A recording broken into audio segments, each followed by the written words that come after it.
جس نے اپنی نشو و نما کی اللہ تبارک و تعالیٰ کی عبادت میں، جس کی جوانی اللہ تبارک و تعالیٰ کی عبادت میں، اللہ تبارک و تعالیٰ کی رضا اور قرب حاصل کرنے میں خرچ ہو گئی۔ میرے دوستو، ویسے تو یہ زندگی ہمارے پاس ایک قیمتی سرمایہ ہے۔ ایک ایک لمحہ اللہ سبحانہ و تعالیٰ ہم سے قیامت کے دن اس کے بارے میں پوچھیں گے۔ وہ ایک لمبی حدیث ہے، وقت کم ہونے کی بنا پر میں اس کا پوری حوالہ تو نہیں دے سکتا، لیکن اس میں یہ بھی ہے کہ جب تک کوئی بھی شخص اپنی جگہ سے اس وقت تک نہیں ہٹ سکے گا جب تک اللہ تبارک و تعالیٰ ان سے چند چیزوں کے بارے میں نہ پوچھے۔ ان میں سے ایک یہ سوال بھی ہوگا کہ میں نے تمہیں زندگی عطا کی تھی، 50 سال، 60 سال، 40 سال، جتنا بھی انسان کو اللہ کریم زندگی عطا کرے، بتاؤ یہ زندگی کہاں لگائی ہے؟ اور ہمیں اور آپ کو ایک ایک لمحے کا جواب دینا ہے۔ اور پھر خصوصیت کے ساتھ اس زندگی میں جوانی کا زندگی عطا کیا تھا، وہ جوانی کہاں خرچ کی ہے؟ آج ہم دڑلے سے کہہ دیتے ہیں کرنے دو، ابھی تو جوان ہے، حالانکہ یہی جوانی کی زندگی اللہ تبارک و تعالیٰ کو بڑا محبوب ہے۔ جوانی کی زندگی میں انسان سب کچھ کرنے کی صلاحیت رکھتے ہیں۔ اگر ایک طرف قوائے شہوانیہ عروج پر ہوتے ہیں، تو اگر کوئی نوجوان اپنے قوائے شہوانیہ کو مغلوب کر کے اللہ کی رضا اور خوشنودی میں اپنی جوانی کو خرچ کرے، تو وہ نوجوان اللہ کو اتنا محبوب ہے کہ قیامت کے دن اپنے عرش کے سائے کے نیچے ان کو جگہ عطا فرمائیں گے۔ در جوانی توبہ کردن شیوہ پیغمبری، وقت پیری گرگ و ظالم میشوت پرہیزگار۔ جوانی میں توبہ کرنا پیغمبرانہ عادت ہے، بڑھاپے میں تو وہ ظالم بھیڑیا بھی جب ان کے منہ میں دانت نہیں رہتے، ظلم نہیں کر سکتے، کہتے یا الہی بہت ظلم کیا، میری توبہ۔ یہ نہیں کہہ رہا کہ اگر کسی کو اللہ بڑھاپے میں توبے کی توفیق عطا فرمائے تو اچھی بات نہیں ہے، وہ بھی بڑی سعادت کی بات ہے۔ حدیث میں آتا ہے اگر کوئی بوڑھا اللہ تبارک و تعالیٰ کے حضور ہاتھ بلند کرتے ہیں، اپنے گناہوں کی مغفرت پر روتے ہیں، اللہ فرماتے ہیں مجھے شرم آتی ہے کہ ان کے ہاتھ خالی لوٹا دوں۔ اگر کسی کو بڑھاپے میں بھی توبے کی توفیق مل جائے تو بڑی غنیمت ہے۔ لیکن میرے دوستو، جوانی کا زمانہ بڑا قیمتی زمانہ ہے اور اللہ تبارک و تعالیٰ کو بڑا محبوب ہے۔ اس لیے میں اپنے خصوصاً نوجوان بھائیوں سے عرض کروں گا کہ اللہ نے آپ کو قوت عطا فرمائی ہے، طاقت عطا فرمائی ہے، بجائے اس کے کہ ہماری یہ جوانیاں فضول کاموں میں لگے۔ آج سازشیں تو یہی ہو رہی ہے، کرکٹ کے دل دادا بنائے جا رہے ہیں نوجوانوں کو، ہاکی اور پتہ نہیں کن کن چیزوں کا۔ ٹھیک ہے، ورزش کے طور پر اگر یہ چیزیں کیا جائے تو کوئی حرج نہیں ہے، جائز ہے، لیکن آج ہمارے نوجوانوں کی صلاحیتیں ان فضول اور لایانی چیزوں میں خرچ ہو رہے ہیں۔ یاد رکھو، اگر کوئی نوجوان اللہ کی دین کی سربلندی کے لیے جدوجہد کرتا ہے، اللہ کی دین کے غالب کرنے کے لیے محنت کرتا ہے، اپنی جوانی اللہ کی رضا اور قرب اور خوشنودی کی تلاش میں خرچ کرتا ہے، تو ایسا نوجوان قیامت کے دن اللہ کے عرش کے سائے کے نیچے جگہ پائیں گے۔ اتنا اللہ تبارک و تعالیٰ کے قریب ہے۔ وَشَابٌ نَشَأَ فِي عِبَادَةِ اللَّهِ۔ آگے تیسرا فرمایا وَرَجُلٌ قَلْبُهُ مُعَلَّقٌ فِي الْمَسَاجِدِ، وہ شخص کہ جس کا دل مساجد کے ساتھ اٹکا ہوا ہو۔ مساجد کے ساتھ اس کا دل اٹکنے کا مطلب کیا ہے؟ ایک حدیث میں آتا ہے رسول اللہ صلی اللہ علیہ وسلم نے فرمایا احب البلاد الی اللہ مساجدها، روئے زمین پر سب سے محبوب ترین مقامات اگر اللہ کے ہاں کوئی ہے تو وہ اللہ کی مساجد ہے، کہ وہاں اللہ کی بندگی ہوتی ہے، اللہ کی کبریائی بیان کی جاتی ہے، اللہ کی ذکر و اذکار کیے جاتے ہیں، وہاں اللہ کی دین کی تعلیم اور تعلم کا سلسلہ ہوتا ہے۔ تو مسجد اللہ کا گھر ہے، اللہ کے یاد کرنے کی جگہ ہے، اور اس شخص کو اللہ سے محبت ہے، ایک لمحہ بھی وہ اپنے محبوب سے غافل نہیں ہے۔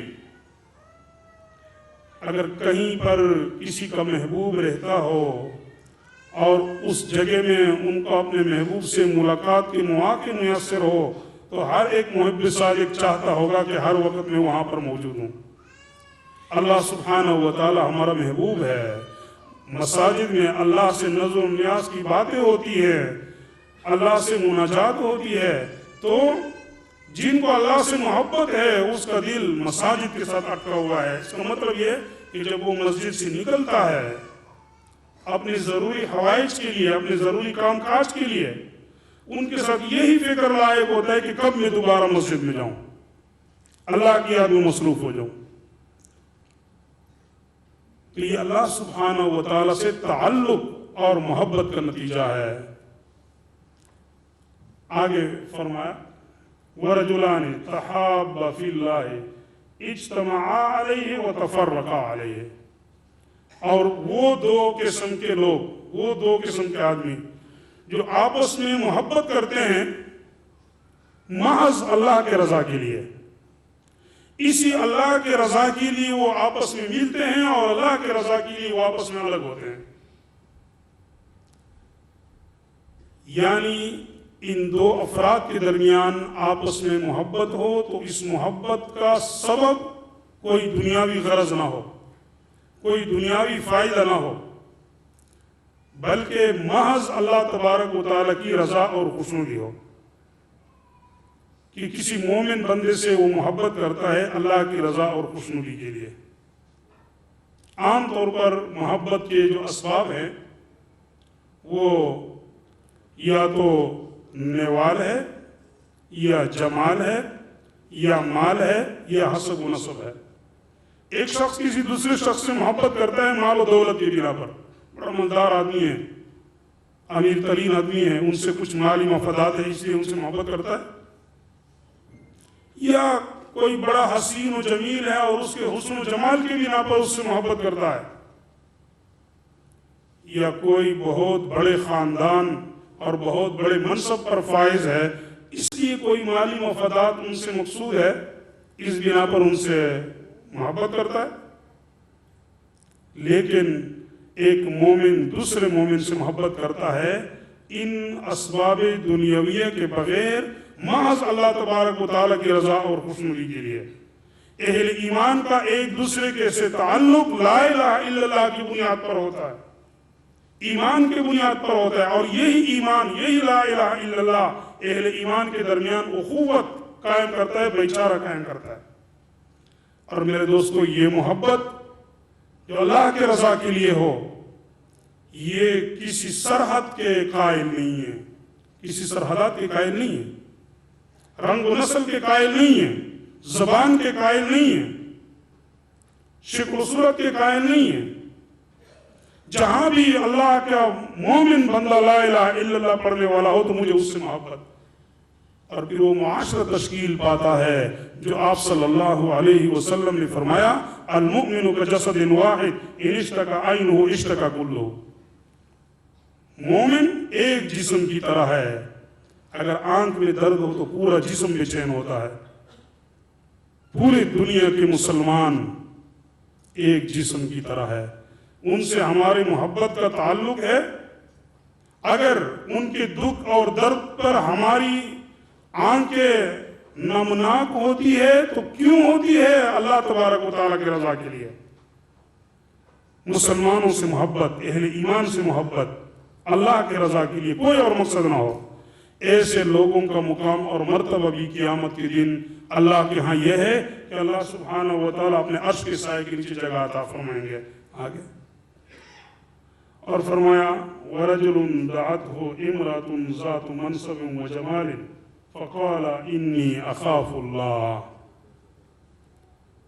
5ویں نمبر پر وہ شخص ہے جس کو کوئی حسب و نسب والی، حسن و جمال والی عورت خواہشات نفسانی کا ناجائز طریقے پر تکمیل کی دعوت ہے، لیکن وہ جواب میں کہا ہے انی اخاف اللہ، میں تو اللہ سے ڈرتا ہوں۔ اللہ کا خوف اور خشیت اس کے دل میں اس قدر موجود ہے کہ گناہ کے سارے اسباب موجود ہے. عام طور پر حسب و نسب کشش کا ذریعہ بنتا ہے, حسن و جمال کشش کا ذریعہ بنتا ہے.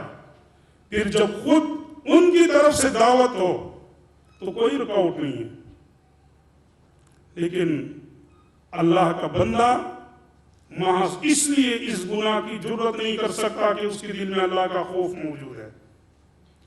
جس بندے کے دل میں اللہ کا خوف اس قدر موجود ہو, اللہ کی خشیت اس کے دل میں اس قدر موجود ہو, میرے دوستو, وہ کبھی بھی گناہ کا ارتکاب نہیں کر سکتا اور گناہوں سے ہمیشہ بچتا رہتا ہے. فرمایا چھٹا شخص کہ وَرَجُلٌ تَصَدَّقَ بِصَدَقَةٍ فَأَخْفَاهَا حَتَّى لَا تَعْلَمَ شِمَالُهُ مَا تُنْفِقُ يَمِينُهُ. اور نمبر 6 وہ شخص کہ جو اللہ کے راستے میں اپنا مال خرچ کرتا ہے, وہ اس قدر اخفاء کے ساتھ خرچ کرتا ہے, خفیہ طریقے سے خرچ کرتا ہے کہ جب دائیں ہاتھ سے خرچ کرتا ہے تو اس کے بائیں ہاتھ کو بھی پتہ نہیں ہوتا کہ اس نے کیا خرچ کیا ہے. میرے دوستو, اس سے اشارہ ہے اخلاص کی طرف, اس لیے کہ صدقے میں جتنا اخفاء ہوگا اتنا ہی اس میں اخلاص ہوگا, اور جتنا صدقے میں اخلاص ہوگا اتنا ہی اللہ تبارک و تعالیٰ کو زیادہ قبول ہے. اللہ کے ہاں اس کی قدر و قیمت ہے. ایک بات یاد رکھیں, اللہ تبارک و تعالیٰ کے ہاں قدر مقدار کی نہیں, یہ معیار کی ہے. آپ کتنے روپے خرچ کر رہے ہیں اللہ کے راستے میں اس کا اہمیت نہیں ہے, لیکن جو کچھ بھی آپ خرچ کر رہے ہیں وہ کس نیت کے ساتھ خرچ کر رہے ہیں, کس قدر اخلاص کے ساتھ خرچ کر رہے ہیں. اسی اخلاص کی طرف اشارہ ہے اس جملے میں. تو جو محض اللہ تبارک و تعالیٰ کی رضا اور خوشنودی کے لیے اخلاص کے ساتھ اپنے مال کو اللہ کے راستے میں خرچ کر رہے ہوں. اب اس سے یہ مطلب نہیں ہے کہ اگر کوئی لوگوں کے سامنے برسرعام اللہ کے راستے میں مال خرچ کر رہا ہے تو اس کو اجر نہیں ملے گا. نہیں, اگر وہ لوگوں کے سامنے برسرعام خرچ کر رہا ہے لیکن اس کے دل میں اخلاص ہے, اللہ کی رضا کے لیے ہے, تو بھی وہ صدقہ اللہ کو اسی طرح قبول ہے. لیکن عمومی طور پر صدقے میں جتنا اخفاء ہوگا اتنا ہی اس میں اجر اور ثواب زیادہ ہوگا, اس لیے کہ اس میں اخلاص زیادہ ہوتی. آج تو ہمارے صدقات اور خیرات عمومی طور پر معاشرے کے اندر اپنی ناک کی حفاظت کے لیے ہوتے ہیں, تاکہ برادری میں ہماری ناک اونچی ہو جائے, ہماری عزت بن جائے, برادری والے برا بھلا نہ کہے. اس لیے ہم لاکھوں روپے, ہزاروں روپے خرچ کرتے ہیں, لیکن اللہ کے راستے میں ضرورت کے موقع پر اللہ کے دین کی سربلندی کے لیے, اللہ کی رضا اور خوشنودی کے لیے, کسی غریب اور فقیر کی مدد اور تعاون کے لیے پھر ہم اللہ کے راستے میں مال خرچ کرنے کے لیے تیار نہیں ہوتے ہیں.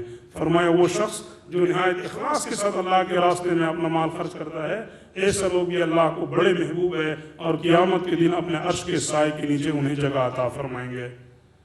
7ویں نمبر پر فرمایا وَرَجُلٌ ذَكَرَ اللَّهَ خَالِيًا فَفَاضَتْ عَيْنَاهُ. وہ شخص جس نے تنہائی میں اپنے رب کو یاد کیا اور پھر اللہ کی خوف اور خشیت کی بنا پر اس کے آنکھوں سے آنسو بہنے لگے. یہاں بھی وہی اخلاص اور خشیت والی بات ہے. ایک اور حدیث میں آتا ہے, رسول اللہ صلی اللہ علیہ وسلم نے ارشاد فرمایا کہ 2 قطرے اللہ تبارک و تعالیٰ کو بڑے محبوب ہیں. کتنے محبوب ہے اس کی بھی آپ صلی اللہ علیہ وسلم نے وضاحت فرمائی ہے کہ وہ قطرے زمین پر پہنچنے سے پہلے اللہ کریم اس کے سارے گناہ معاف کر دیتے ہیں. ایک شہید کے بدن کے خون کا قطرہ کہ جب اللہ کے دین کی سربلندی کے لیے, اللہ کی رضا اور خوشنودی کے لیے وہ اللہ کے راستے میں اپنی جان نچھاور کرتا ہے, دشمن کی گولی اس کی جسم پر پیوست ہوتی ہے, اس کے جسم سے خون نکلتا ہے, یہ خون کا قطرہ اللہ کو اتنا محبوب ہے کہ زمین پر پہنچنے سے پہلے پہلے اللہ کریم اس کے سارے گناہ معاف کر دیتے ہیں۔ اور فرمایا دوسرا آنسو کا وہ قطرہ جو کوئی اللہ کا بندہ تنہائی میں بیٹھا ہے، اپنے گناہوں پر نظر دوڑاتا ہے اور پھر اللہ تبارک و تعالیٰ کی نعمتوں کا احساس کرتا ہے، اللہ کی عظمت اور کبریائی کا احساس کرتا ہے، اس کے دل میں اللہ کا خوف اور خشیت بھر جاتا ہے اور اپنے گناہوں پر نادم اور شرمندہ ہو کر اس کے آنکھوں سے آنسو بہنے لگتے ہیں۔ یہ قطرہ بھی اللہ تبارک و تعالیٰ کو اتنا محبوب ہے کہ زمین پر پہنچنے سے پہلے پہلے اللہ اس کے سارے گناہ معاف کر دیتے ہیں۔ تنہائی میں اللہ کے سامنے اپنے گناہوں پر رونا، اپنی بغاوتوں پر اللہ سے رونا، توبہ کرنا، استغفار کرنا۔ جس شخص کی عادت ہو تنہائی میں اپنے گناہوں پر اللہ سے مغفرت طلب کرنے کی، اللہ کے حضور آنسو بہانے کی، ایسا شخص بھی اللہ کو اتنا محبوب ہے کہ قیامت کے دن اپنے عرش کے سائے کے نیچے انہیں جگہ عطا فرمائیں گے۔ یہ 7 قسم کے وہ خوش نصیب لوگ ہیں کہ قیامت کے دن، جبکہ بڑا ہولناک دن ہوگا، قیامت کے ان ہولناکیوں سے اللہ سبحانہ و تعالی ان کی حفاظت فرما کر اپنے عرش کے سائے کے نیچے انہیں جگہ عطا فرمائیں گے۔ اللہ سبحانہ و تعالی سے دعا ہے کہ وہ ہم سب کو قیامت کے دن انہی لوگوں میں شمار فرمائیں۔ وآخر دعوانا ان الحمدللہ رب العالمین۔